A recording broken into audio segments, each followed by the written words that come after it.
दोस्तों अगर UP police की तैयारी कर रहे हैं तो ये मत सोचिएगा कि इतनी सारी वैकेंसी हैं तो मेरिट बहुत कम जाएगी। आप ये मानकर चलिएगा कि कंपटीशन भी उतना ही टफ होगा, फॉर्म भी उतने ही फिल होंगे। जिस रेशियो से वैकेंसी आती है उसी रेशियो से फॉर्म भी फिल होते हैं। ये आपकी खुद की लड़ाई है और आपको ही लड़नी पड़ेगी। आपके अलावा कोई इस लड़ाई को लड़ने में आपका साथ नहीं देने वाला है। मेहनत आपको करनी पड़ेगी। हाँ, बहुत सारी चीज़ें आपके सपोर्ट में आ सकती हैं, जैसे कोई नोट्स दे सकता है, कोई बुक्स दे सकता है, बता सकता है, कोई मोटिवेट कर सकता है, लेकिन मेहनत तो आपको ही करनी है। और जब तक आप मेहनत नहीं करेंगे जब तक आपका सिलेक्शन नहीं होगा, ये बात लिख कर रख लीजिए। और अगर आपके मान कर चलिए कि मेरिट देख लीजिए, आप लास्ट ईयर की जितनी भी क्वेश्चन पेपर्स हैं उनकी मेरिट देख लीजिए। मेरिट 70-80% के बीच में ही रही हैं, परसेंटेज बता रहा हूँ मैं, ठीक है। और अगर आपके इतने मार्क्स नहीं आते हैं, इतने परसेंटेज में आपके क्वेश्चन सही नहीं होते तो फिर मान कर चलिए कि आप कोई तैयारी नहीं कर रहे हैं। अगर आपको सिलेक्शन लेना है तो इतने परसेंट में आपको लाना ही लाना पड़ेगा। और उसके लिए ज़रूरी है कि कुछ चीज़ें आपको पता होनी चाहिए। जैसे पहले लास्ट ईयर क्वेश्चन पेपर्स आप सब देख लीजिए। लास्ट ईयर क्वेश्चन पेपर्स बहुत नेसेसरी है, बहुत ज़रूरी है। उससे पता तो चलता है ना कि यूपी पुलिस किस तरीके के बोर्ड जो है किस तरीके के क्वेश्चन हमसे पूछता है पेपर्स में। दूसरा, आप पढ़ते रहिए निरंतर, 7-8 घंटे की आपकी रेगुलर पढ़ाई होनी चाहिए। और उसका टाइम टेबल क्या होना चाहिए मैं आपको बताता हूँ। सबसे पहले तो आप अपने मैथ को, अगर जो सब्जेक्ट आपका वीक है सबसे पहले आप उसको उठाइए। अगर सपोज करो आपका जीएस वीक है, अभी आपके पास बहुत टाइम है और आप उस टाइम में उस चीज़ को स्ट्रॉन्ग कर सकते हैं जो आपकी वीक है। सपोज करो आपकी जीएस वीक है तो आप जीएस को स्ट्रॉन्ग कर सकते हैं। अगर आपकी मैथ वीक है तो आप मैथ को स्ट्रॉन्ग कर सकते हैं। अगर हिंदी वीक है तो हिंदी को स्ट्रॉन्ग कर सकते हैं। अभी आपके पास बहुत सारा टाइम है, उस टाइम को मैनेज करिए, उस टाइम का यूटिलाइज करिए और उस चीज़ को स्ट्रॉन्ग करिए जो वीक है। जो बाकी आपकी स्ट्रॉन्ग है वो तो आप धीरे धीरे प्रैक्टिस में बनाए रखिएगा। तो मैं अपना टाइम टेबल नहीं बताऊंगा, क्योंकि आपको अपना टाइम टेबल खुद बनाना पड़ेगा उस हिसाब से कि आपकी क्या सब्जेक्ट वीक है। अगर आपको जीएस वीक है तो आप उसको ज़्यादा टाइम दीजिए, बाकी सब्जेक्ट को कम टाइम दीजिए। अगर मैथ वीक है तो मैथ को ज़्यादा टाइम दीजिए, बाकी सब्जेक्ट को कम टाइम दीजिए। मैं आपको एक फिक्स टाइम टेबल नहीं बताऊंगा कि इतने घंटे पढ़ लीजिए, इतने घंटे पढ़ लीजिए, नहीं। वो आपके ऊपर, आपकी क्षमता के ऊपर डिपेंड करता है। आप बेहतर से बेहतर अपने आप को जानते हैं तो आप बेहतर ही अपने लिए टाइम टेबल बनाएंगे। बस ये जरूर कहना चाहूँगा कि जो सब्जेक्ट वीक है उसको ज़्यादा टाइम दीजिएगा, ठीक है। दूसरी बात, जब आप पढ़ाई करते हो टेस्ट भी देना बहुत ज़रूरी है। टेस्ट देते रहिएगा। टेस्ट से आपको पता चलेगा कि मैं कितने पानी में हूँ और मैं अभी इसको कितना ऊपर और उठा सकता हूँ अपनी तैयारी को, और कितना अभी मुझे और इम्प्रूवमेंट करने की ज़रूरत है।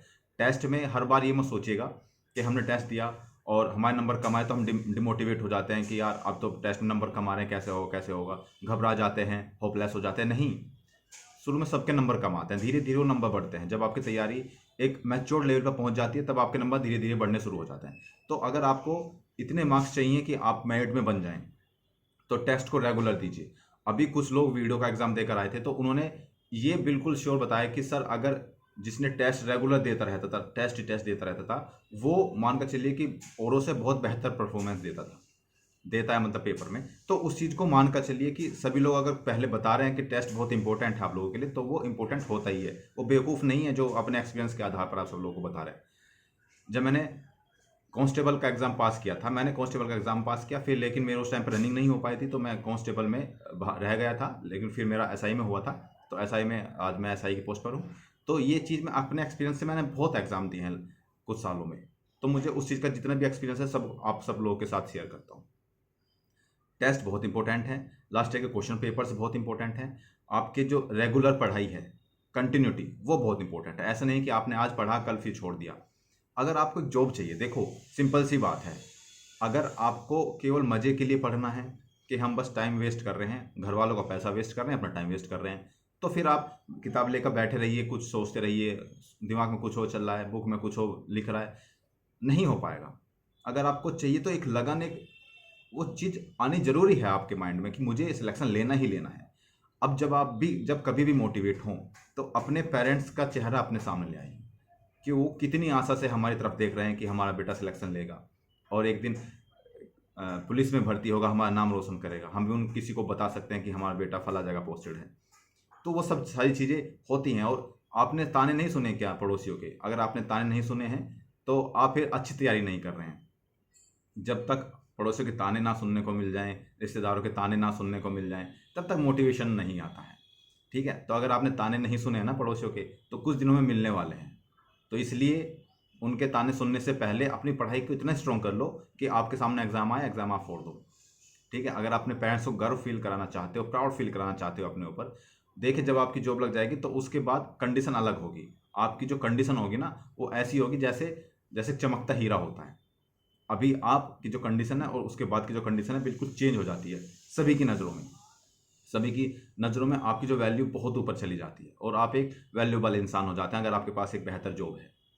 ठीक है, तो अगर आपको वो जॉब लेनी है तो ये 3-4 पॉइंट है, याद करके रखिए कि निरंतर पढ़ाई करनी है, रेगुलर।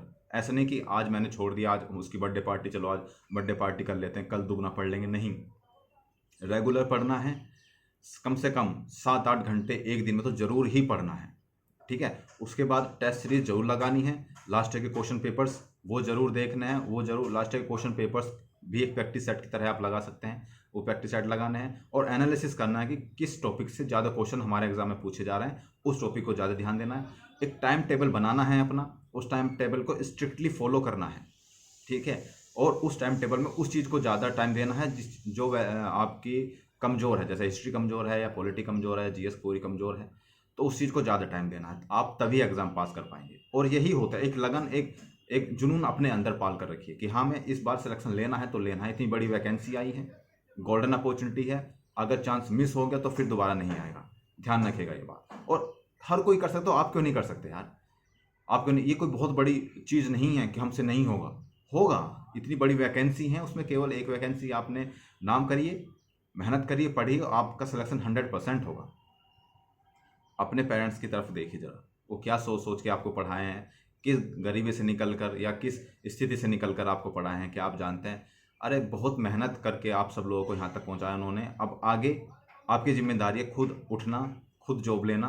उनका जो काम था उन्होंने किया है, अब आपका काम है उनको प्राउड फील कराना। जो उन्होंने पालन पोषण आपका किया उसका रिजल्ट देना अब आपका काम है। समय आ गया है भाई, अब समय आ गया है कि आप मेहनत करके एक जॉब ले लें, उनको प्राउड फील करा दें। तो मिलते हैं अगली वीडियो में, तब तक के लिए जय हिंद। बस पढ़ते रहिएगा, जो पॉइंट मैंने बताए हैं इसको ध्यान रखिएगा, यही आपका सिलेक्शन कराएंगे। जय हिंद।